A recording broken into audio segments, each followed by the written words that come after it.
Saudações, gente bonita. Mestre Leider aqui com vocês. Vamos começar. Bom, claramente o Joe Biden anunciou o apoio incondicional a Israel, que falou que vai dar não sei quantos bilhões, que vai fazer, que vai acontecer, que vai defender o país. Depois a gente comenta isso. O que os vizinhos do Estado de Israel falaram? Todos eles se recusaram a receber o presidente dos Estados Unidos. Certo? Não é que não aceitaram as propostas ou as ameaças dos Estados Unidos, não. Nem receber o Joe Biden eles aceitaram. Perfeito? Nem receber. Nem conversa com você a gente quer. Conversa agora, e isso o rei Abdullah II, né? Acho que ele chama Abdullah II da Jordânia. Na prática, o que ele falou que agora a única conversa é no campo de batalha. E era o mais covarde pró-americano e pró-israelense de todos os governantes árabes. Sisi dos Estados Unidos não falou num tom muito mais baixo que esse, não. Então, visivelmente, o Joe Biden não tem, os Estados Unidos, né? Não tem mais prestígio algum com os árabes. Isso é um problema enorme para ele. Eu não sei se ele está entendendo. E assim, ele não entende, né? Claro, coitado, ele não entende mais nada. Não custa saber o dia da semana que ele está. Mas, quando eu falo o establishment, os Estados Unidos não estão conseguindo compreender o risco que eles estão correndo. Porque, ao que parece, eles estão resumindo uma situação que pode ser resolvida com pólvora e aquele líquido que contém hemoglobina. Mas é bem diferente disso. Os árabes têm outra ferramenta antes de chegar nesse ponto, que é o petróleo. Vou repetir uma coisa que eu disse no final do vídeo anterior. Se o preço do petróleo chegar a 120 dólares, os Estados Unidos entram em recessão e levam o Ocidente e o mundo junto. Se o preço do petróleo chegar a 150 dólares, a economia mundial desaba. E os árabes não precisam de muito para fazer o preço do petróleo chegar nesse valor, não. Certo? Não precisa de muito. Mas eles têm uma outra arma. Se eles simplesmente se recusarem a vender petróleo em dólar, aí o Ocidente inteiro colapsa. Os Estados Unidos simplesmente colapsam. Não é que a economia quebra. O país colapsa. Os Estados Unidos há muito vivem de exportar leis. Direitos autorais, patentes, royalties, que o mundo inteiro manda para lá. Ainda tem uma outra coisa, uma fonte de renda que era enorme para eles, que era a taxa de senhoriagem cobrada do mundo inteiro durante o processo de globalização. Nós já falamos sobre isso, mas vamos falar mais um pouco. Minha mãe estava me dizendo que eu sempre tenho que falar Mestre Leider, para as pessoas saberem quem eu sou realmente. Eu não me apresento, perdão. Eu não tenho muitas habilidades sociais por conta do transtorninho. Mas eu consigo criar hábitos. Então, enfim. A questão da taxa de senhoriagem. A globalização sempre foi uma ideia eminentemente estúpida. Ela, do ponto de vista lógico, não tinha como dar certo. Não tinha porque ela pressupõe o tal ganho de localização, é uma grande bobagem. Quando você globaliza, você mundializa a produção, você se torna extremamente dependente de uma enorme cadeia de logística. Pessoas, é de conhecimento até do mundo mineral que estuda essas coisas, que quanto mais complexo é um sistema, mais fácil é dele colapsar. Aplicando a lei de Murphy, o que pode dar errado, vai dar errado na pior hora possível. Esse é o ponto. A globalização, ele é muito falha num aspecto simples. Porque você imagina uma cadeia produtiva que dependa de um sistema de logística que não pode falhar. A logística tem que funcionar. Ok. Só que para essa logística funcionar, todos os termos no mundo inteiro e ao mesmo tempo tem que funcionar perfeitamente. Não é razoável supor que isso vai acontecer sempre. E quando isso deixar de acontecer, em qualquer das partes, o todo vai ser prejudicado. Isso é simples. Vou pegar... Estão vendo lá no fim daquela rua? Lá no fim daquela rua. Fábrica da Mitsubishi. Catalão, a minha cidade, não tem uma única fábrica de autopeças. Então quer dizer que todas as peças vêm de algum lugar do mundo para se transformar em carro da Mitsubishi, em veículo da Mitsubishi aqui em Catalão. Se qualquer uma das fábricas que produz qualquer uma das milhares de peças da Mitsubishi em centenas de cidades, de fábricas espalhadas em dezenas de países, falhar, a produção do carro para. Simples assim. A Mitsubishi faz bons veículos. L200, Pajero, veículo de um público com poder aquisitivo classe média alta, né? Não são carros baratos. São muito bons. Mas veja, você não pode abrir mão de nenhuma peça. Você não pode fazer um carro, esse aqui não é da Mitsubishi, esse nós estamos vendo aqui é um Fiat. Você não pode fazer um carro sem retrovisor. Você não pode fazer um carro sem volante. Você não pode fazer um carro sem pneu. Perfeito? Maçaneta. Olha lá, ó. Lâmpada. Para-choque. Peito de aço. Todas as peças do motor, do carburador. Você não pode fazer um carro sem nenhuma peça. Não pode faltar uma única peça. Vocês compreendem isso, é fácil entender, não é? Um carro é feito de milhares de peças e nenhuma delas pode faltar. E elas têm que ser entregues num tempo específico e num horário específico. Então não é preciso ser um gênio para perceber que o processo de montagem de um carro é, na verdade, muito complexo. Perfeito? Muito complexo. Qualquer peça, repito, qualquer peça que falte ou que não chegue na hora correta, toda a produção para. Agora imagina que todas as peças que formem um Pajero, um L200 que seja, e elas vêm de dezenas de países diferentes, centenas de fábricas diferentes. Uma fábrica deu problema, toda a produção para. Porque você não pode entregar um carro incompleto. Você não pode entregar um carro para uma pessoa e falar, ó, gente, esse Pajero está montado, mas está faltando uma peça qualquer no distribuidor. Depois você monta ao que chegar em casa. Não é assim que funciona. Perfeito? Não é assim que funciona. Agora veja o que aconteceu aqui mesmo, na minha querida cidade.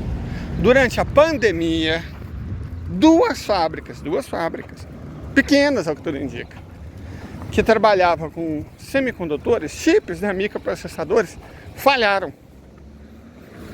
E aí a cadeia produtiva inteira colapsou.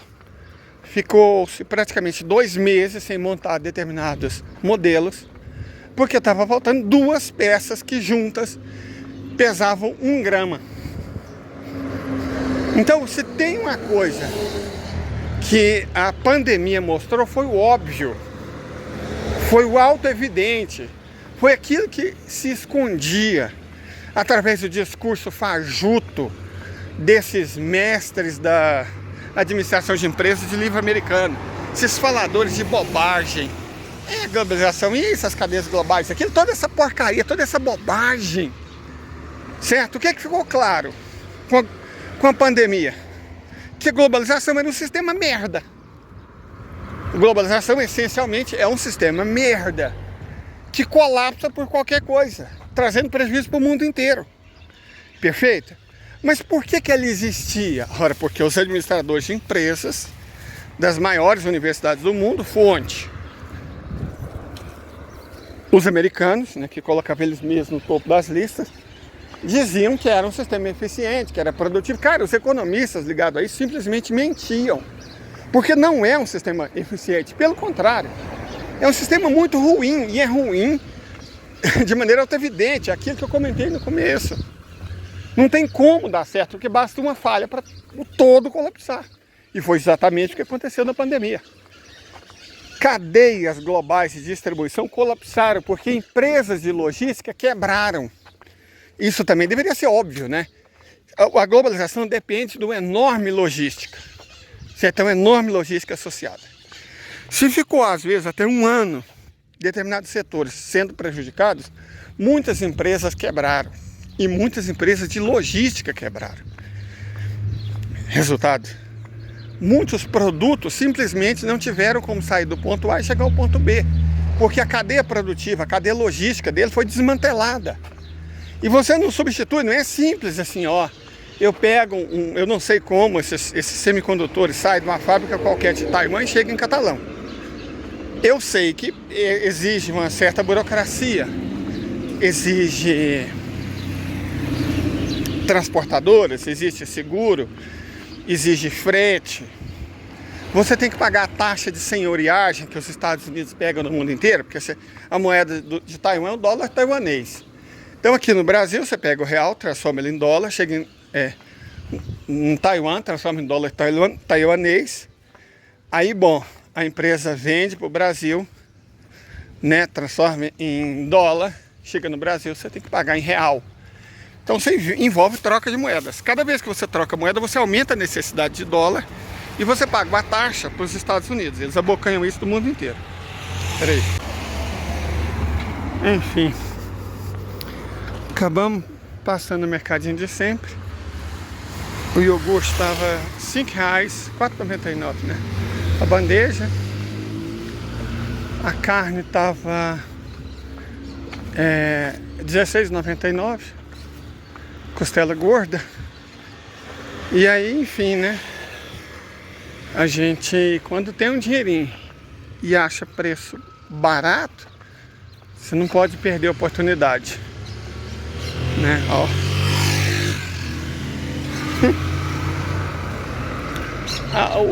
Eu moro na periferia que tem uns lugares com preço bom, né?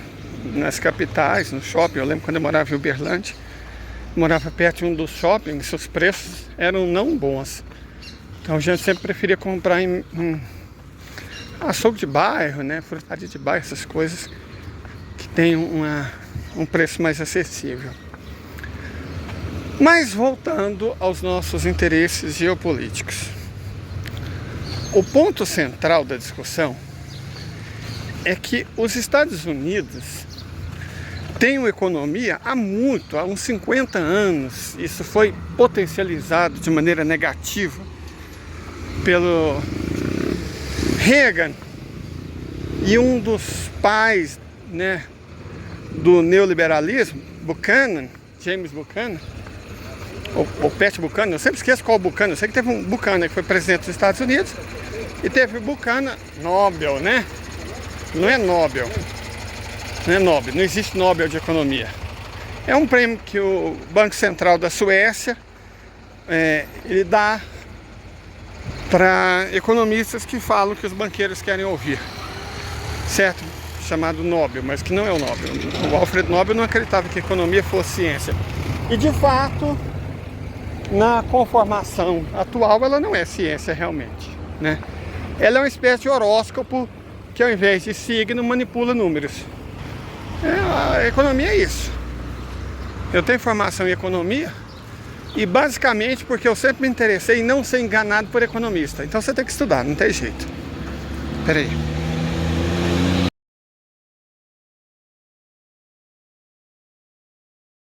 A filmagem tá até menos boa do que o habitual, porque as coisas que eu comprei tá pesando. E realmente 34 graus na sombra. E eu fiquei aos 37, 38 debaixo do sol quente, uma temperatura que não facilita o deslocamento, né? Mas enfim, fato é que os Estados Unidos, há uns 50 anos, deixaram de ser uma economia produtiva. Perfeito? O Brasil deixou de ser uma economia produtiva no começo da década de 1980, né? Quando iniciou-se a financiarização da nossa economia. Na Argentina, o processo foi no fim da década de 70. Em ambos os casos, no contexto de ditadura. E a consequência, bom, a Argentina já está pagando.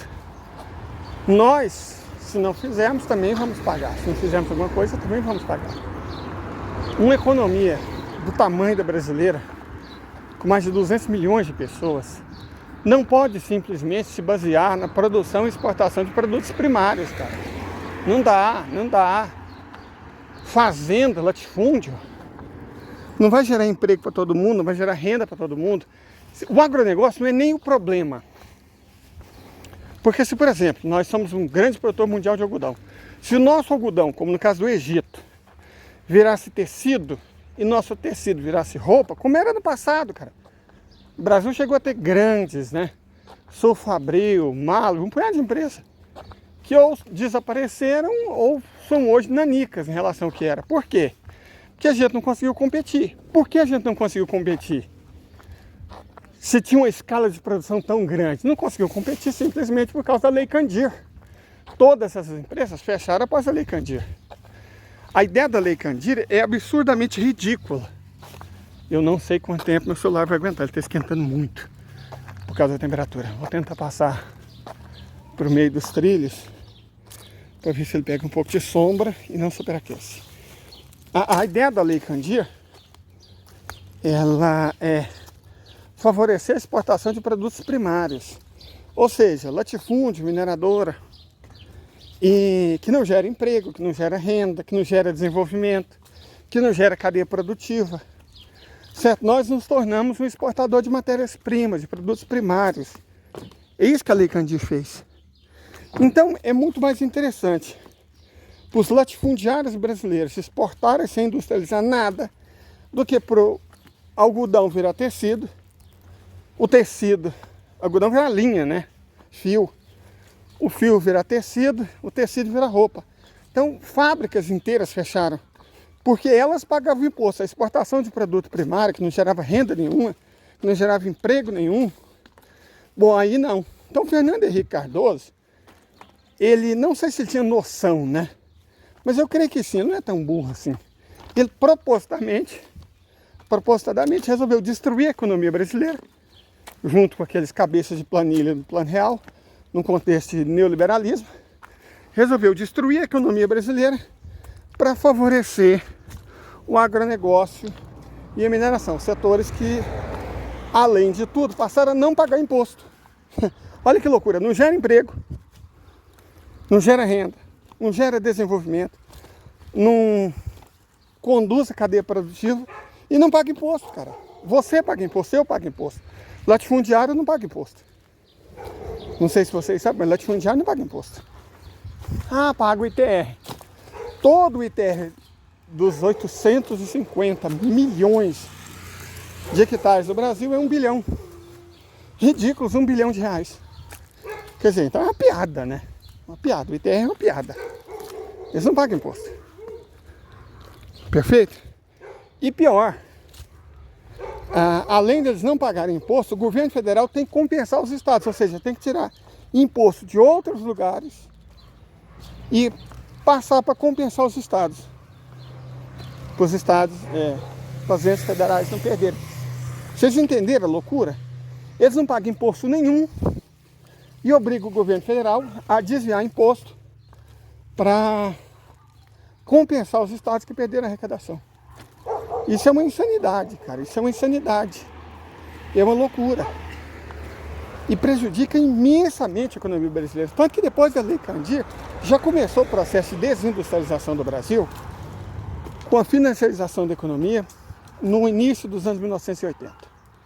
Né? Banco Central independente, ideia de jirico, entregar o galinheiro para as raposas. Fernando Henrique Cardoso, o mote dele foi isso.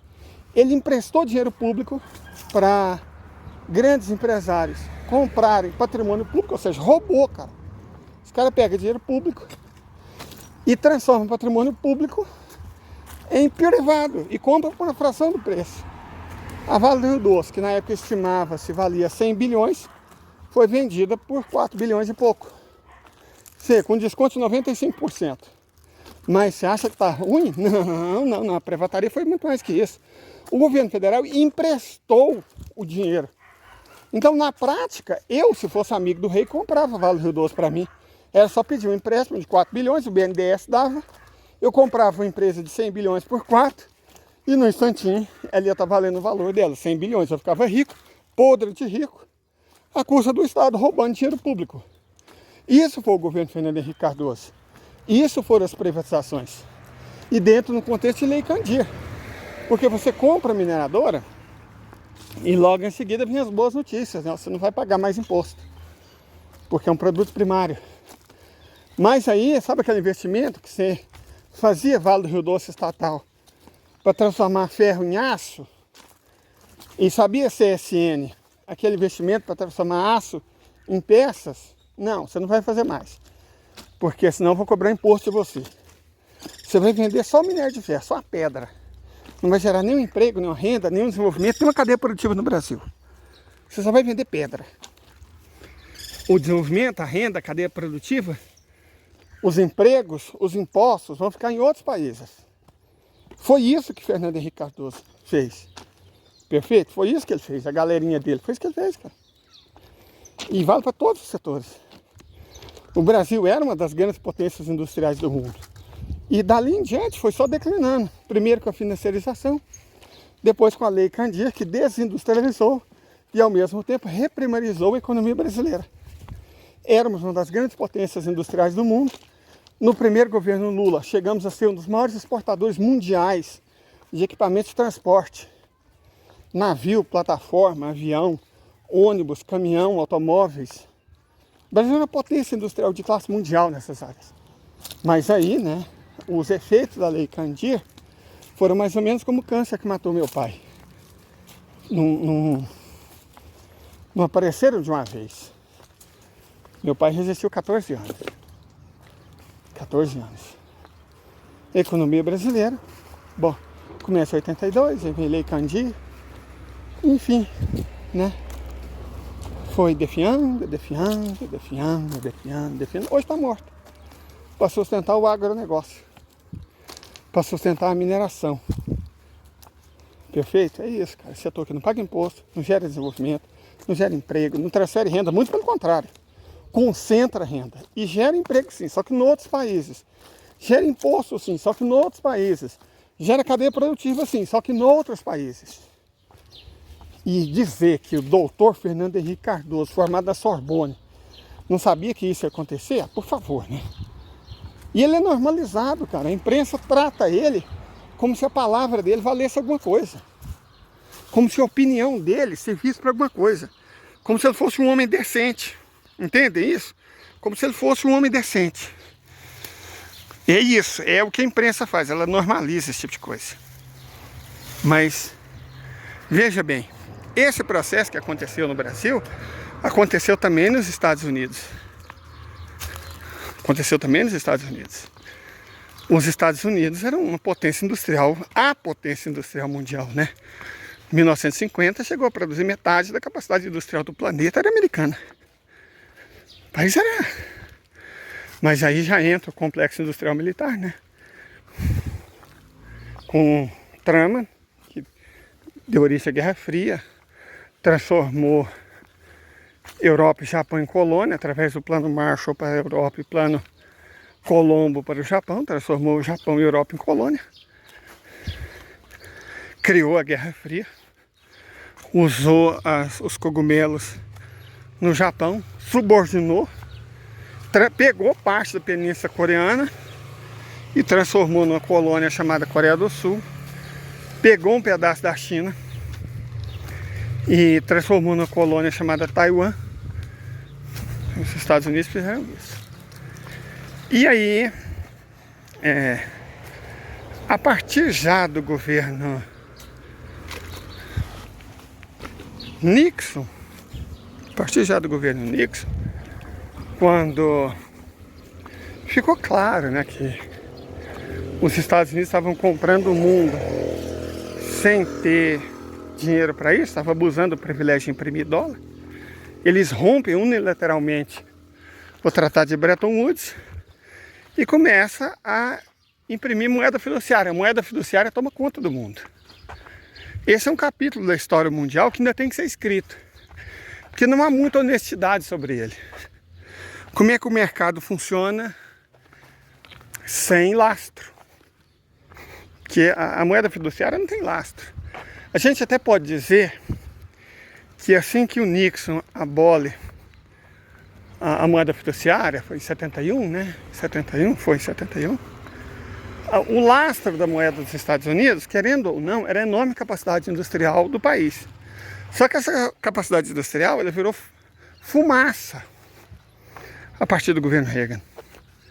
Ela virou fumaça para ceder lugar a setores absolutamente não produtivos da economia. Finanças, bancos, corretora de seguros, setor imobiliário. Isso não gera emprego, não tem base plausível. Na verdade, os Estados Unidos usaram a capacidade de imprimir moeda de maneira praticamente infinita, para comprar o mundo. Eles emitiam uma moeda e falavam, isso aqui vale tal coisa. E é assim. Se você não aceitasse, bom, aí a democracia seria levada até você. É um esquema mafioso, cara. É um esquema de máfia. Você está pagando pela proteção dos Estados Unidos. Os Estados Unidos lastreavam, de certa forma, isso foi o único também na história do mundo, um país lastrear sua moeda na riqueza de outro. Era o petróleo, o petrodólar, que garantiu o dólar. Só que o petróleo não era dos Estados Unidos. Mas em troca de só vender petróleo em dólar, as ditaduras da região do Golfo Pérsico passavam a receber proteção. Fala-se num esquema de máfia. Passaram a receber proteção. Certo? Pagavam essa proteção como? Pagavam essa proteção se comprometendo a vender hidrocarboneto, petróleo, gás natural, somente em dólar americano. Certo? E o mundo inteiro necessitava de dólar americano. Porque ninguém pode ficar sem energia, ninguém pode ficar sem petróleo. Perfeito? Era isso que acontecia. Mas o que acontece?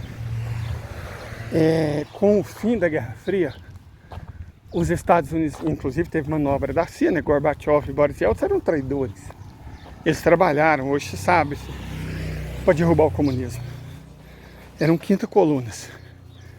Então, assim, vendeu seu discurso que o capitalismo tinha vencido, né? Fukuyama, a única coisa que ele escreveu da vida, um artigo do New York Times, que virou livro de uma ideia só, fim da história, a democracia tinha triunfado, blá blá blá, convencer o mundo inteiro que o capitalismo tinha vencido, como se o socialismo não continuasse existindo na China, né? Então, o capitalismo triunfou e blá blá blá blá blá e não sei o que, ok. E aí os Estados Unidos foram se afastando tanto da base produtiva que efetivamente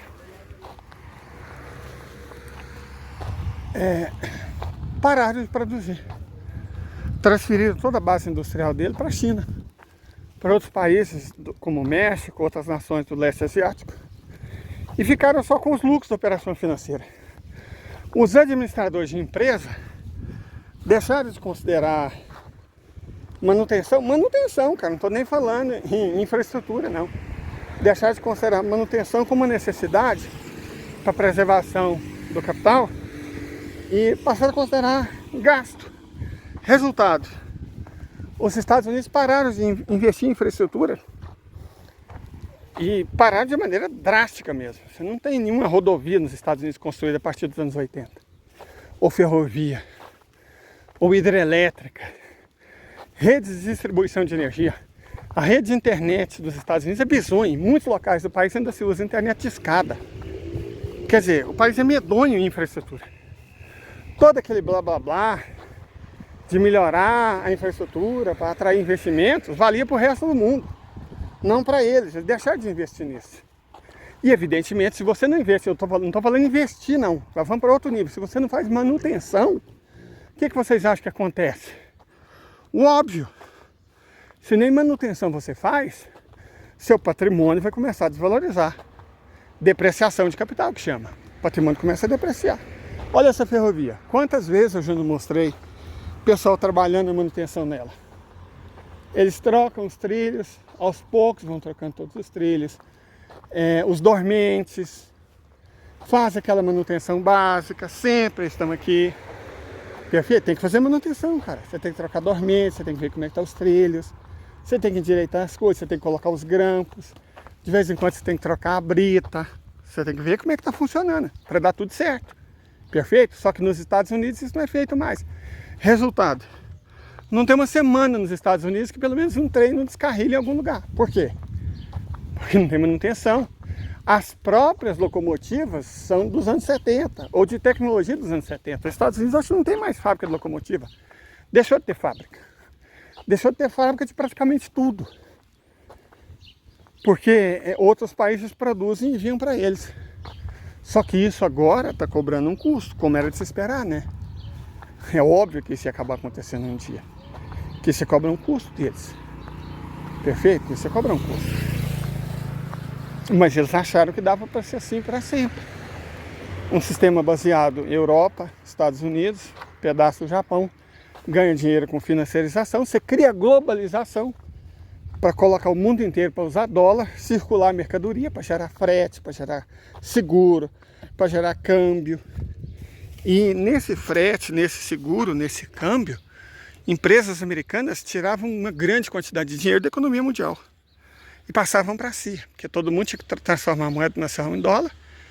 Você paga uma taxa, depois dólar em moeda nacional, paga uma taxa, mais uma vez transforma em dólar, em outra moeda nacional. É assim que funciona a globalização. Perfeito? Esse esquema funcionou até a crise econômica de 2007, 2008 com o mercado imobiliário. Quando dessa crise, muitos países perceberam o calcanhar de Aquiles do sistema. Vladimir Putin entendeu o que estava acontecendo. Não foi muito tempo depois que Xi Jinping, então estrela em ascensão do partido, compreendeu o que estava acontecendo. E primeiro Putin, depois o Xi Jinping, falou, opa, não dá não. Nós todos estamos pagando aos Estados Unidos para se lascar, cara, para a gente ser lascado. Não vai rolar. Simplesmente não vai rolar mais. Vamos nos preparar. Perfeito? Aí os Estados Unidos manobram as coisas, né? Você vai ter que destruir a Rússia, tomar a Rússia, acabar com a Rússia. Fazer com a Rússia o que antes eles fizeram com a Iugoslávia.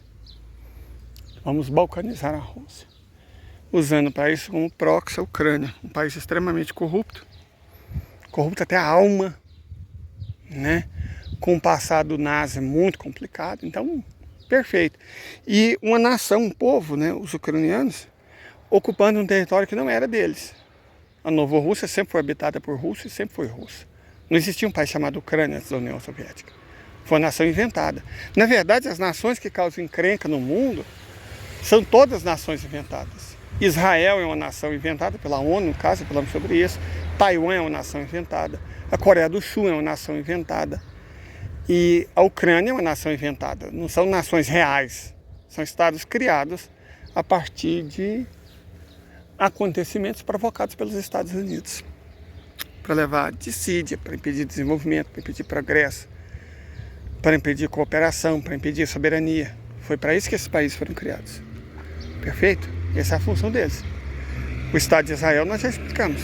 Foi criado pela ONU, né, a mando dos Estados Unidos e da Inglaterra, para impedir a conexão física entre a África e a Ásia. Por isso que eles pegaram o Negev, uma região onde não tinha judeu. Correto? E agora o que está acontecendo no mundo?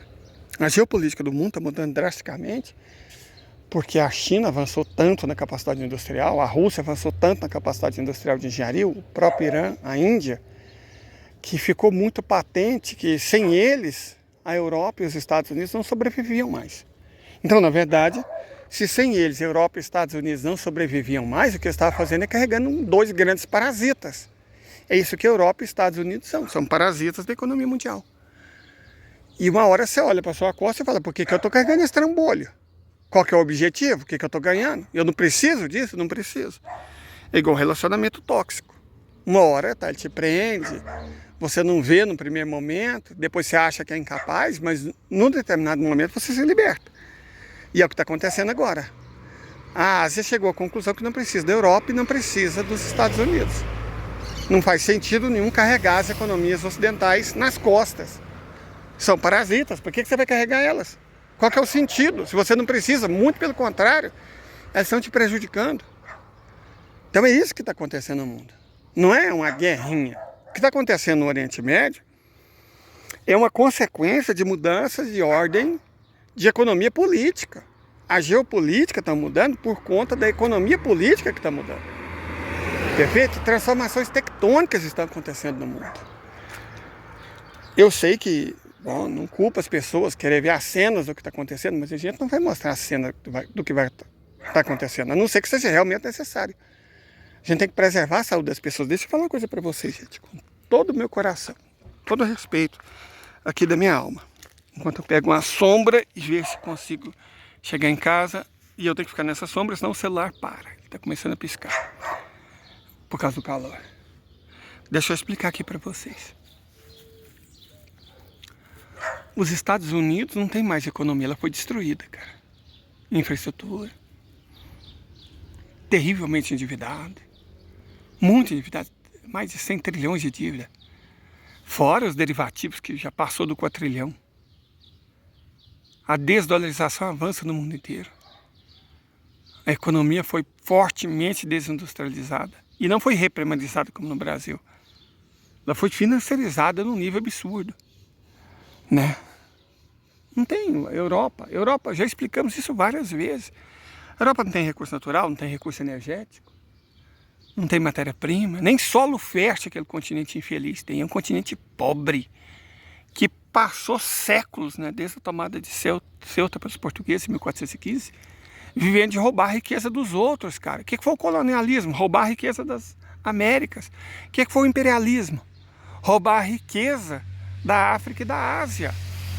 A Europa vive do roubo, porque a Europa, o Ocidente, surge numa civilização baseada em ladrão, os anglo-saxões, que foi uma civilização fundada por vikings, que era o quê?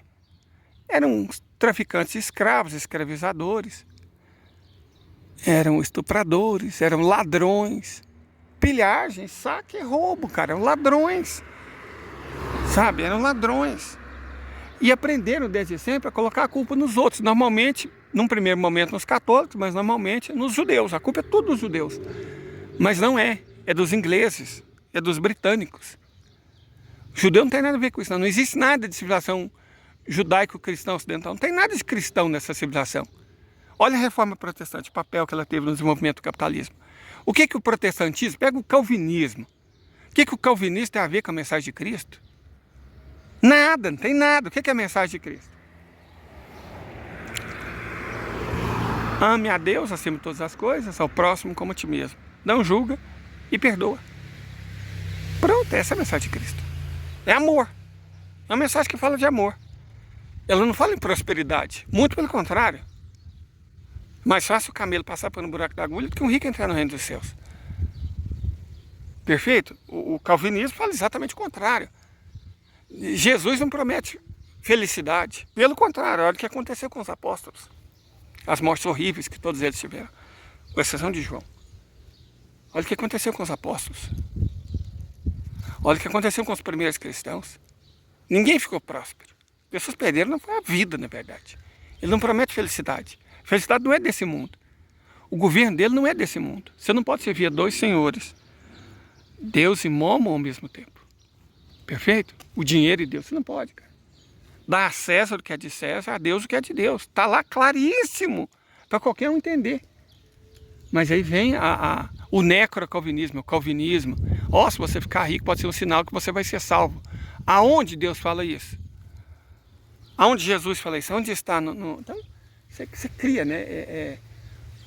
O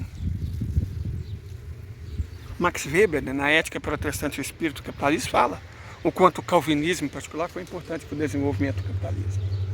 Lógico que foi, porque o capitalismo rompeu com a lógica católica, né, que proibia a usura e não valorizava o lucro. Então, o capitalismo retoma a lógica romana. A usura não é uma prática judaica, a usura é uma prática romana. A escravização não é uma prática judaica, a escravização é uma prática romana. Então o capitalismo é a continuação de Roma. Você abole aquele período em que a Igreja Católica, os primeiros cristãos, existiram, né, e acabaram com usura e escravização. E você retoma, só que piora. Porque o escravo, que era caro, tinha que ser comprado, né? Custava, você tinha que alimentar, você tinha que proteger, você tinha que abrigar. Não, foi substituído pelo trabalho assalariado. em que o assalariado vem até você. Você não precisa se preocupar em alimentar, ele pode passar fome, não é problema seu, ele pode passar frio, não é um problema seu, ele pode morar na rua, não é um problema seu. Você entendeu? Pode ser tratado como um cachorro, não é um problema seu. Então o capitalismo é pior que o escravismo. Perfeito? Mas mantém as velhas práticas de origem romana, repito, romana, não judaica. A escravização, só que com outro nome, né? Assalariamento. Porque você rouba a liberdade do indivíduo e é tudo aquilo que ele produz, isso que é mais-valia. E a usura, sistema financeiro. Aí quando você viu que como é que chama, gente? O Rothschild cria o capitalismo. Que bobagem. Rothschild era judeu. Sim, mas isso não é o importante. Rothschild é banqueiro, cara. É capitalista. Ela é alemão. Como é que ele cria o capitalismo? Se os Rothschild são da Alemanha, lá pelo século XVI eles começaram. Depois eles passaram para a Inglaterra, depois que eles passaram para os Estados Unidos. A questão não é os Rothschild serem judeus, a questão é os Rothschild serem banqueiros. Essa que é a essência do capitalismo. É por isso que tem o verdismo ungueiro, né, o identitarismo. É para afastar as pessoas, o fundamentalismo religioso, seja ele neopentecostal, salafita, ou sionista, né, neopentecostal, que é o judaísmo, né, o criptojudaísmo, vendido como se fosse cristão, os sionistas,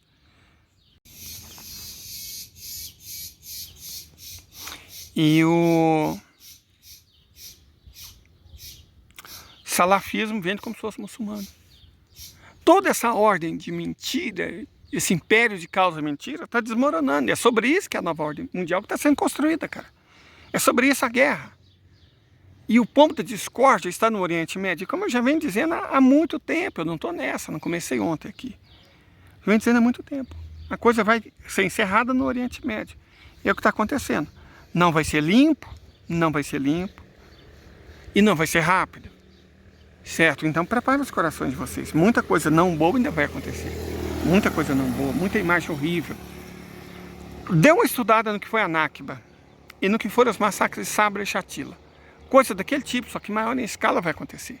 Ah, mas como é que eu nunca ouvi falar na dor e no sofrimento da Nakba e de Sabra e Shatila?